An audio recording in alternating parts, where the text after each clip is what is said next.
Because today I want to talk about your soul and my beliefs around our souls. And I also want to explain more about the summer ahead, which I kind of told you that, and my vision behind it.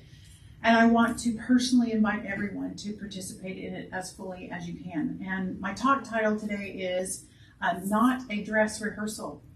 Because basically this is a reminder that we have to make the most of the life we are living, and it starts right now. And I believe that we are each living on two levels. And we've talked about this a lot around here. We live on the human level, and we live on the soul level. And we spend our lifetimes here on this plane learning to live from both levels. You know, and unless we had a really unique upbringing, most of us were only taught how to live a good life as a human being, right? We were taught to be honest and understanding and hardworking and loving and fair and productive and all those things that parents do a really good job of teaching us. And most of us were taught that if we were going to call our lives successful, we should either have a career that is really rewarding or a family that is really rewarding, and if you're lucky, maybe both. And that's all on a human level.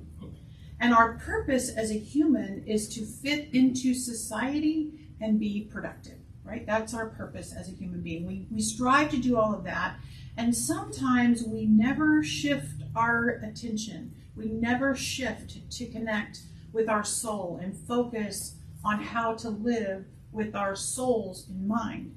But since you're here in this room, listening to this talk, wherever you are, I know that you're somewhere on the spectrum between dabbling in a soul focus to full out living as a spiritually guided person. And I'm here to meet you wherever you are on that spectrum. If you're just kind of tickling around with it, or you're living it as a committed spiritual being. And I've spent the last couple of weeks reading both of the books that we're going to focus on this summer. One is Big Magic, and the other one is Magic of the Soul by Patrick Arbula. And the second one is basically a tutorial on what your soul really is. And Patrick actually, I told the practitioners this week, I have underlined more in this book by Patrick Arbula than I've done in the Science of Mind textbook. Truly, it's a very, very, very cool book. And his beliefs match mine for a great part of the book too, because I believe that your truest identity is your soul.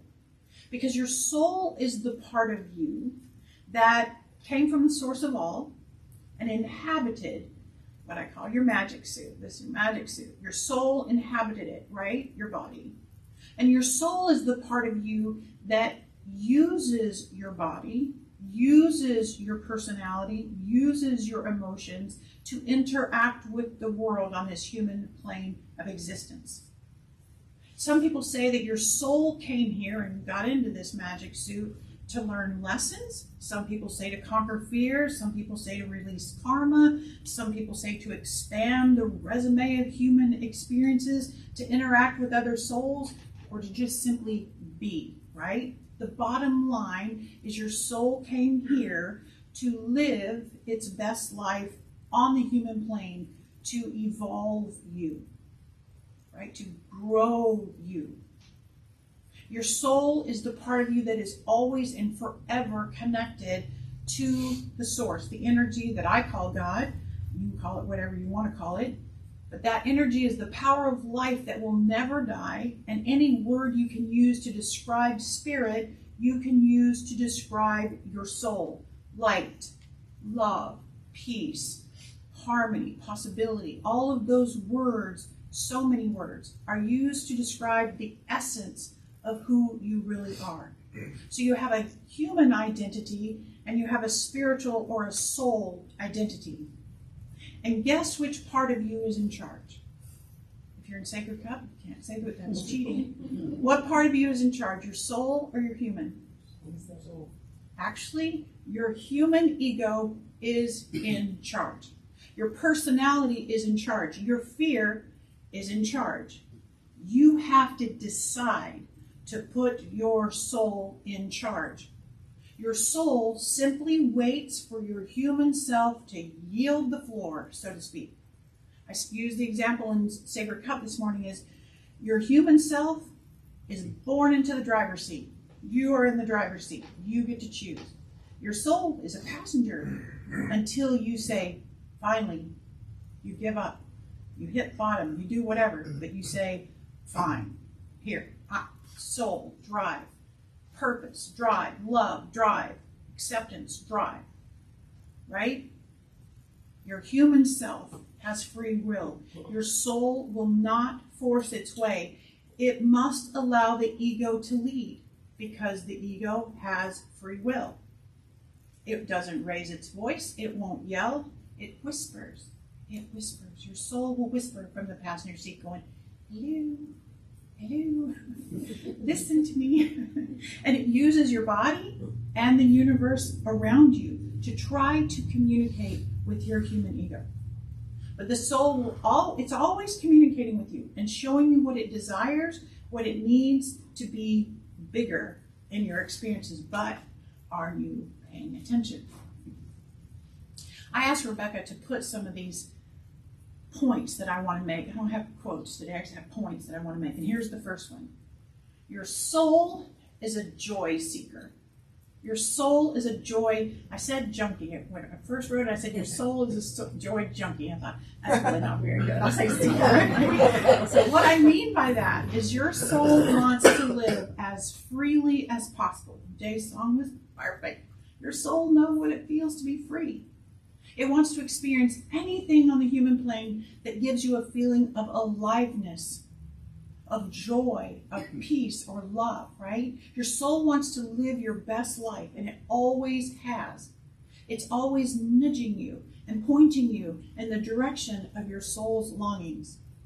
So over the next 12 weeks, we're going to be diving into the magic of your soul. We're going to be encouraging you to listen to and follow your soul fearlessly as it urges you to live your best life. For the next 6 weeks, we're going to use Big Magic, this book, to guide us. The subtitle of the book is Creative Living Beyond Fear. And she's written it in 6 sections. And we're going to dive into each section in our Sunday lesson, followed by a Wednesday evening together to kind of further explore that section of the book. The practitioners are in pairs, and they're going to guide these Wednesday evening experiences. So I'm going to teach on Sundays, but they're going to teach on Wednesdays and lead us in activities, and I can't wait. They're very proud of their Wednesdays, so just so you know.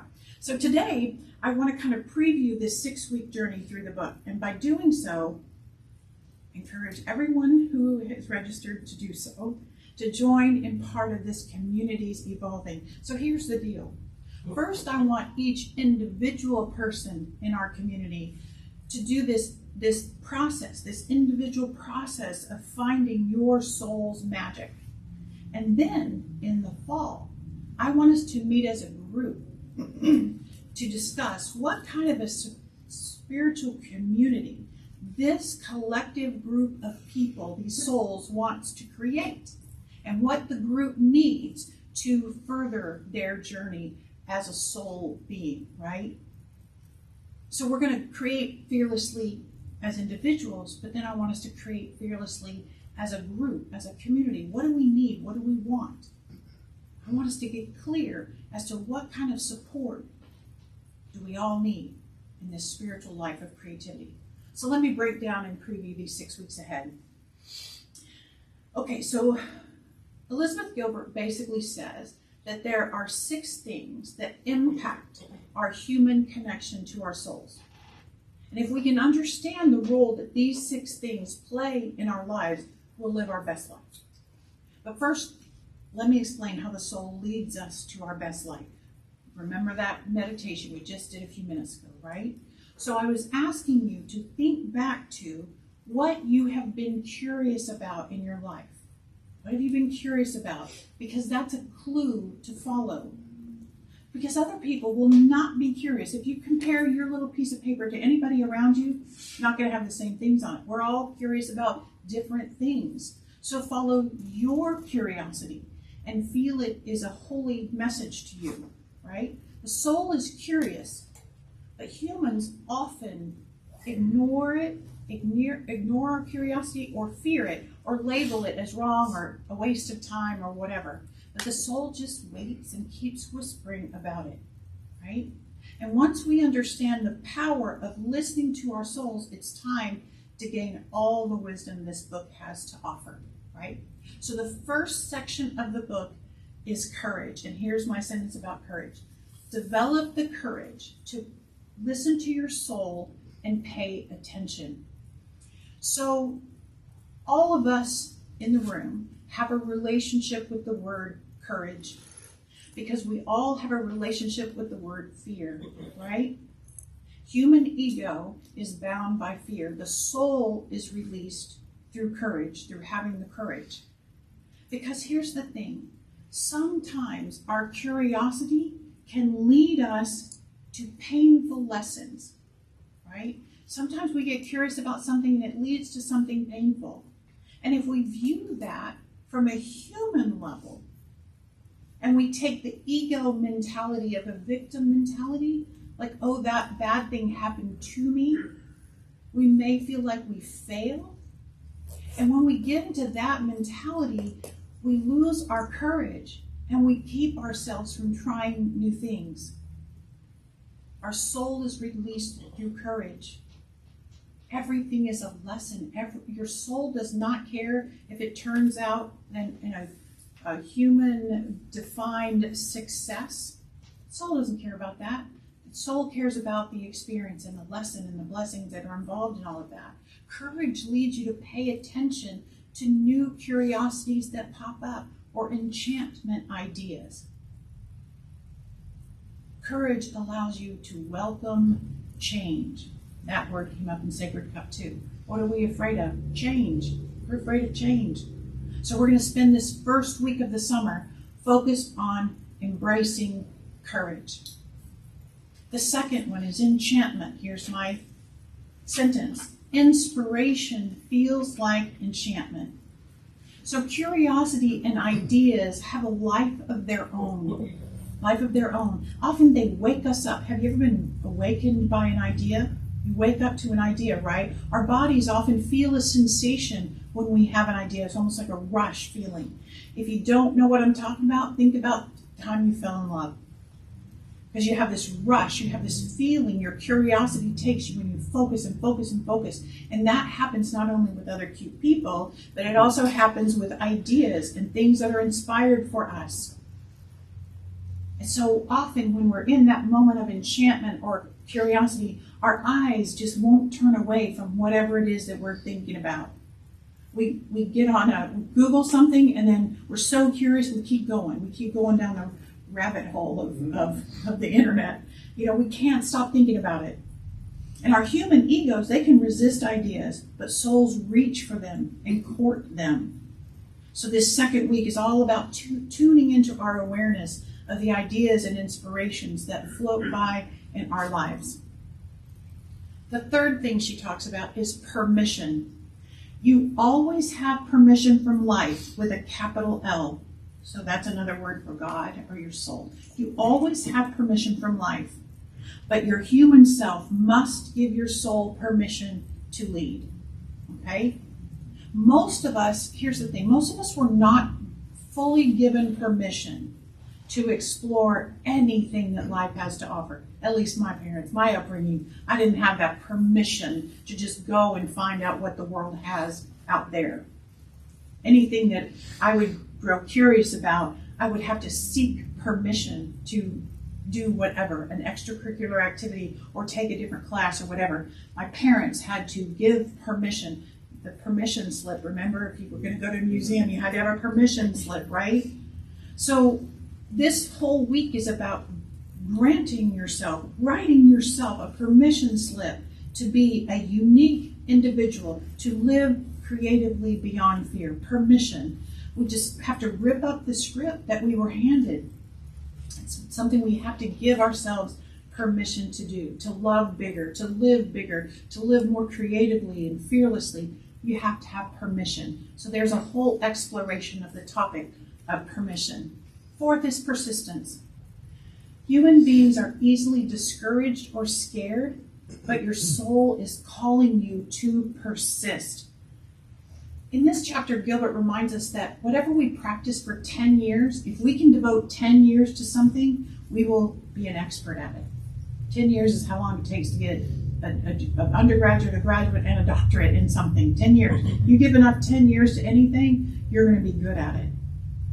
Persistence is not about not giving up, no matter how obstacles come our way. Because our human egos will often just see everything as an obstacle. Souls don't see it that way, but we do, right? It's because we all have a relationship with what? Disappointment, frustration, perfectionism. Those are things that stop us from persisting. So this week will be about figuring out what stops us and forbidding them to have more power than our souls have in our lives. Fifth is about trust. Develop a habit of trusting yourself and the creative universe to cooperate with your soul. So as human young people, we are not taught that the universe is a friendly place, a supportive place. We're told that the world is a scary place, that it's a dog-eat-dog world. That sounds pretty scary to me. To watch our backs and things like that. Those are the messages that we're given. And it's basically just pervasive fear. Our parents handing us the fears that they have, right? To protect us. Nonetheless, it's still developing fears and then passing them on. So in order to live creatively and fearlessly, we've got to learn to trust ourselves and our soul's connection to the power of life that it's always connected to. So this week is about lightening up and trusting the pull of our soul and the universe to work with us and not against us. And then the sixth week is about divinity. Identifying with your soul leads you to your own divinity, where you decide what is holy. So this final week is about accepting our own divinity, and that we get to decide what is sacred, what is holy, what is special, what is important to us. We get to decide that. So over the next 6 weeks, we're going on this journey about big magic, creative living beyond fear. But here's what happened. As the practitioners and Reverend Dieter and I were talking about it, we've been going through the book, and perhaps some of you may have been reading it as well. The question keeps coming up about her focus on writing as a very narrow definition of creativity. So just be clear, we're not talking about anybody in this room needing to become a writer or an artist or a musician. Those are indeed very narrow paths of creativity that most of us will never really have a relationship with, right?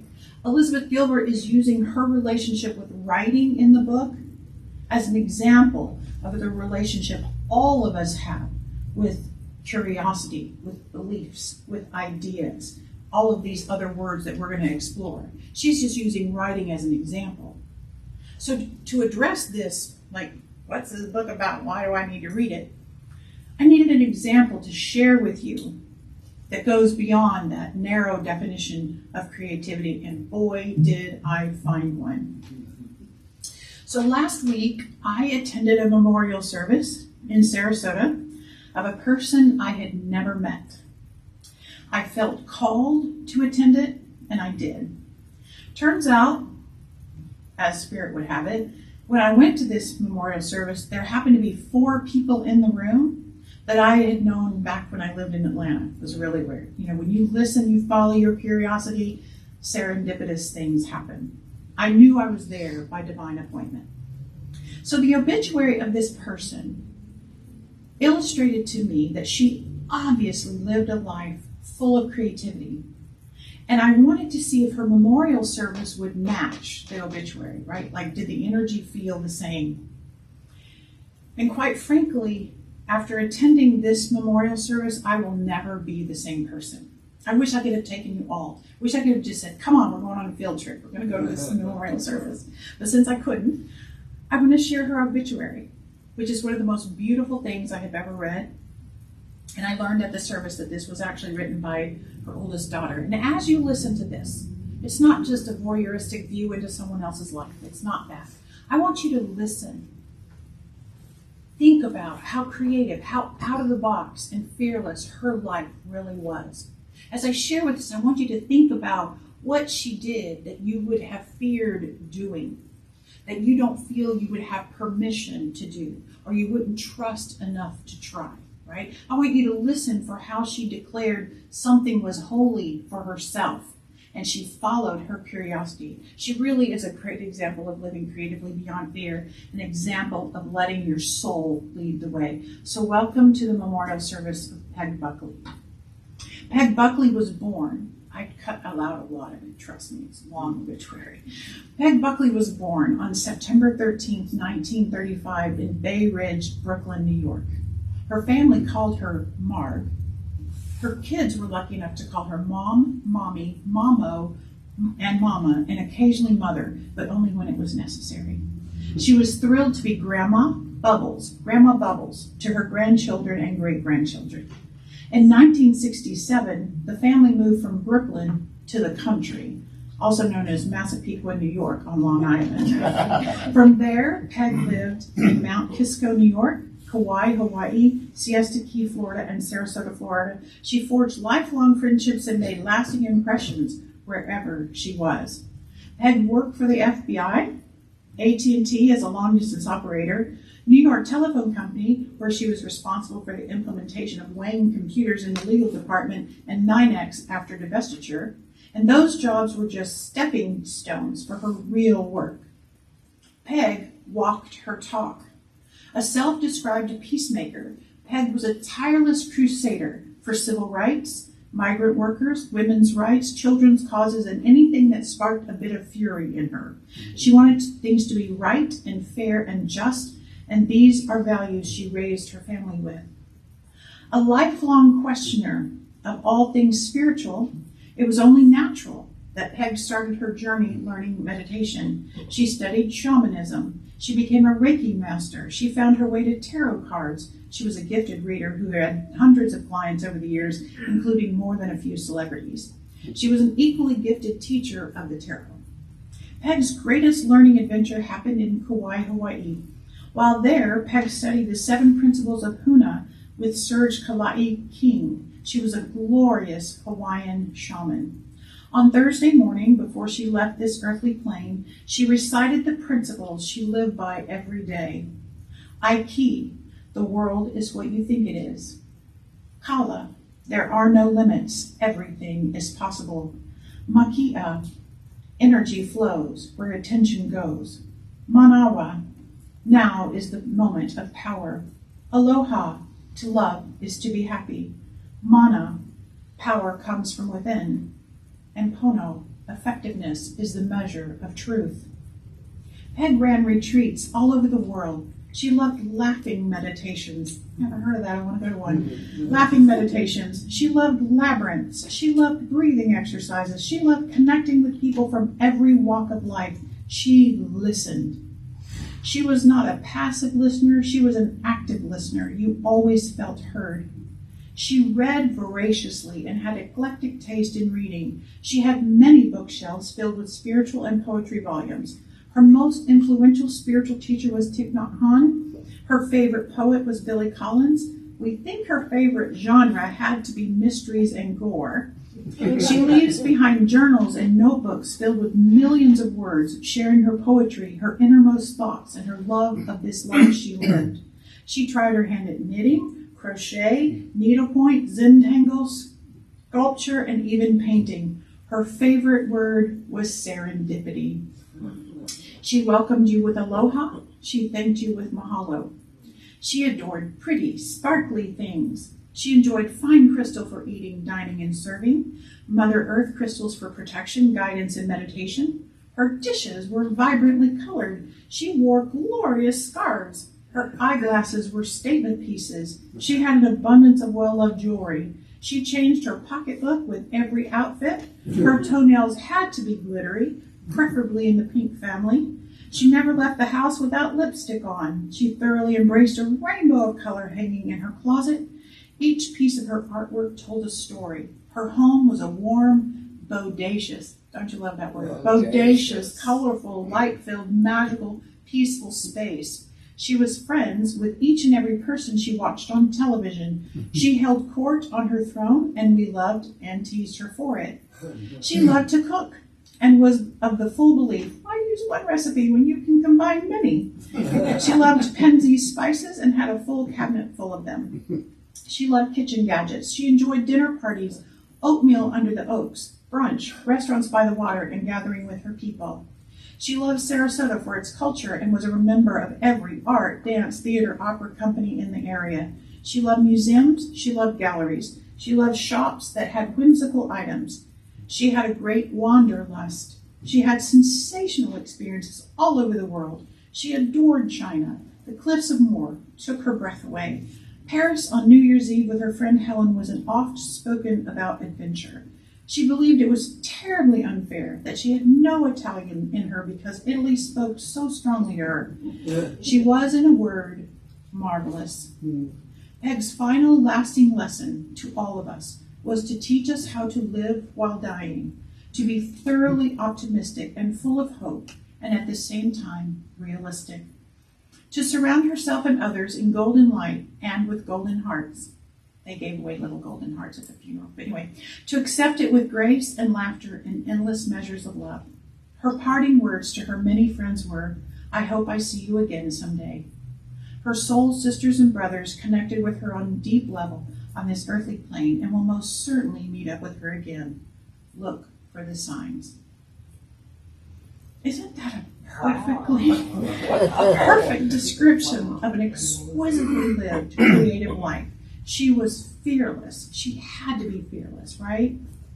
So I want to conclude with a note of gratitude for the family who welcomed me into their luau memorial service, full of barbecue, everything.